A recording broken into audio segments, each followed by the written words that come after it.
composed of women and men who not only support the women in our group, but it is a joint venture. So my trajectory, it took a little while before I could find my voice, and mainly it was because of a lot of, like I mentioned, like duty to my culture, my family, but making allies. And the struggle is real. I mean, I hate to be a cliche. I'm wearing my Frida Kahlo earrings, and you know, it's so important to have women behind the scenes, because when you're in a room full of like 12 other men and they're making decisions about how to portray women, it is really hard to be there and to, you know, to stand up and say, no, she doesn't have to take off her clothes. That's not really a thing, you know?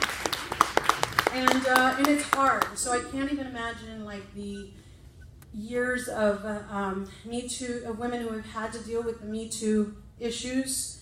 I can't even imagine what they had to, you know, go through. But chicken and egg.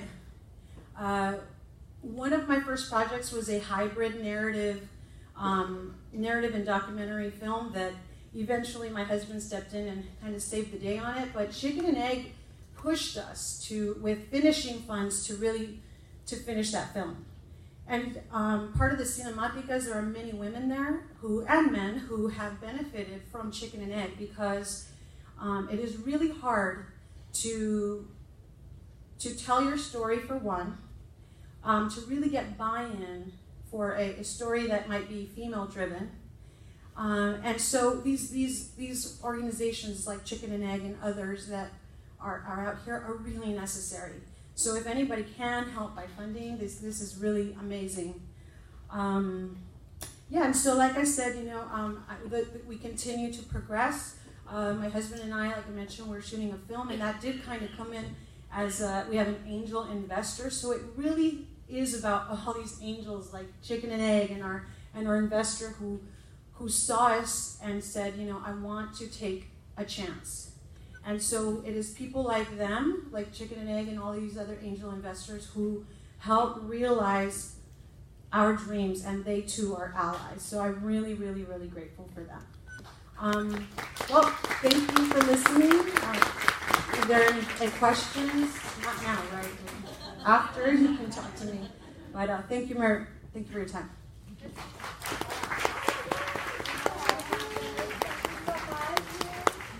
I want to thank Christine again. Thank you, Christine and Anna, for joining us. And again, if any of you should be here for the whole show, if you have any questions for her, feel free to go up and ask her. Okay, so now I've been told I'm also your MC. So let me tell you about what we got planned for the evening. We're going to start the films now, and we're going to show the first 5 films. They run consecutively. We wish we could allow a little time in between so you kind of process them, because some of them are really deep. But, you know, time-wise, we want to get you out at a decent hour, so we're not going to do that. But try to keep them in mind, because we are going to have an intermission after the first 5, and you can talk about them and kind of see if you can internalize some of them. And also, we are going to serve you some great DW cookies. And we're going to have the bars still open, and we'll have coffee for you. And of course, we have waters and popcorn for any of those ginger bears. And so that's going to happen at intermission. And one other thing is going to happen at intermission. That will be your last opportunity to buy your raffle tickets. So please take advantage of that, because once you come in for the second half of the last 4 films, we will not be selling any more raffle tickets, because immediately finishing that, we will have our raffle. So, again, just to let you know, we're not selling 2 armloads of tickets for $3 so that you have less chance to win. We're only selling 1 ticket for $10 or 3 for $25, so your probability of winning goes way up. So, join us in our raffle and enjoy the first 5 films. I think you're going to love them.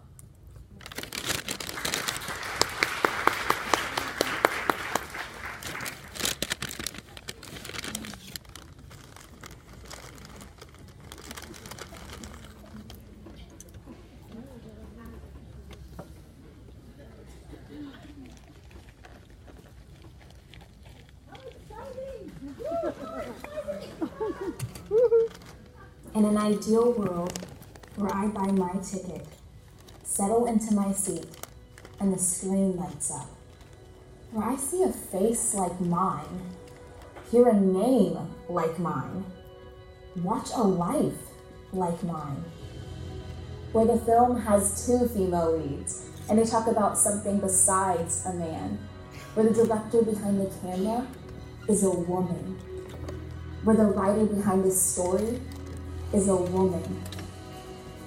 In an ideal world where movies make me feel inspired and admired, represented and heard, understood and powerful. And when I see those credits roll, I see names like Vina, Victoria, Diane, Ava, Allison, Sasha, Saba, Sada. This is the world we're building. This is Luna Fest.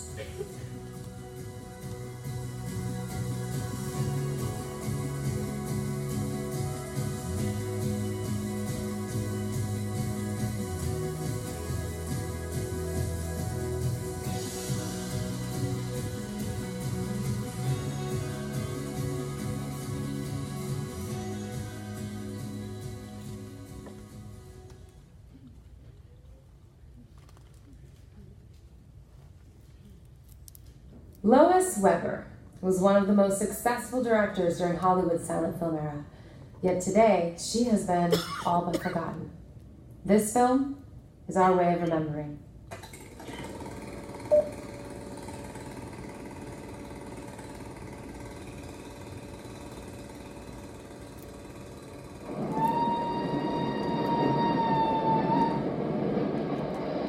August 6, 1920.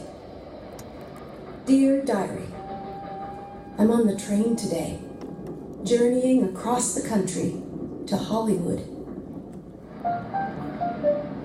What could possibly bring me here, you ask? A new assignment, my biggest one yet, photographing the great film director, Lois Weber. She's the reason I first picked up a camera. She was a top-billing director for Universal for many years. I endeavor to have my audience leave the theaters with a greater perspective on life. As famous as D.W. Griffith and Cecil B. DeMille, she even owns her own studio. I made up my mind that when I had my own studio, everything about it would be harmonious and beautiful, and free from the business air which pervades studios generally. To date, she has made over 100 films. Her successes as an actor, writer, and director have earned her the honor of being the first woman elected to the Motion Picture Directors Association. She signs every film. Yours sincerely, Lois Weber. To her, a film is a postcard or some personal letter from her desk. She's brave enough to address the most controversial issues of our time. The struggle to access birth control, inequality of wages, and equal rights for women.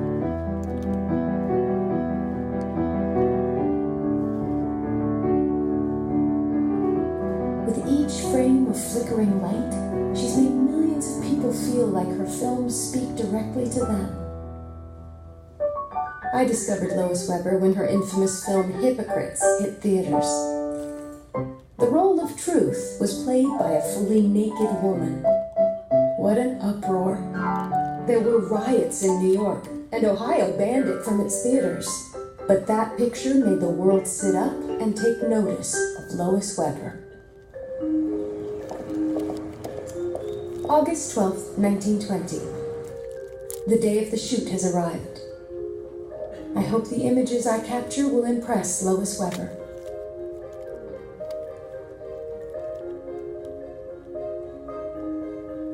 The magazine people were setting up the shot and asked Lois Weber to act like she's dictating a script to her assistant.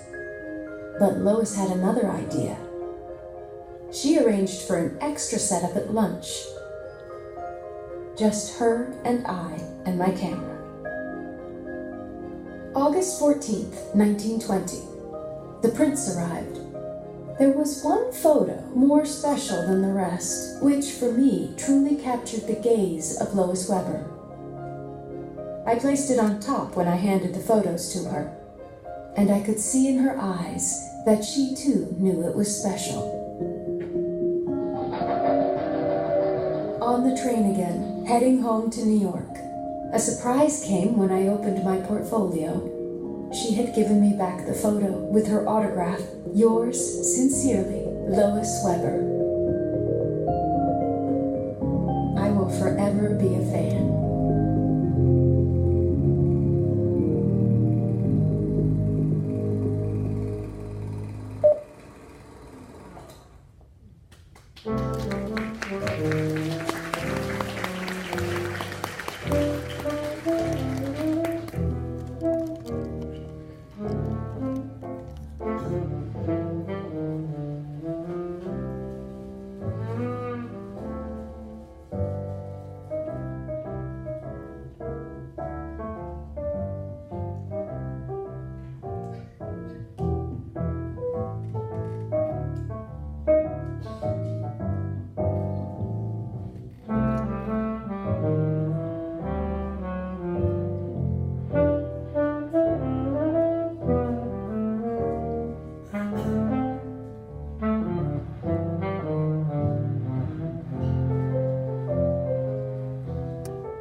My name is Layla Shabir. I grew up in the Middle East in a Pakistani family where being a girl meant a completely different thing than in the West. The predominant emotion that women feel in my culture is fear. Fear of your reputation getting ruined. Fear of emotional assault, physical assault. And if a woman steps out, other women will point fingers at her and make her step out. When we got our first computer, I started opening it up and doing all these different things with it. I think I wrote my first program when I was like 11.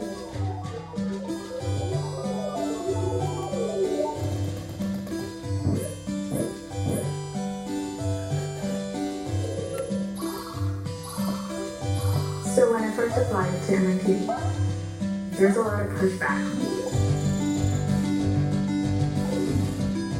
My dad took that very seriously, so he literally said,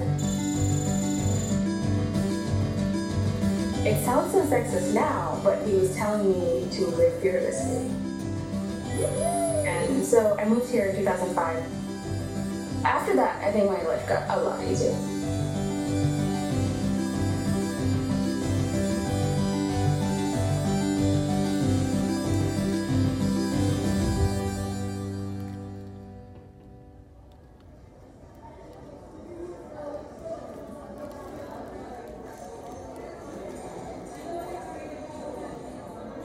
It was interesting watching these American girls because they're getting the same messages that I got as a girl growing up in the East, except the messages here are more subliminal.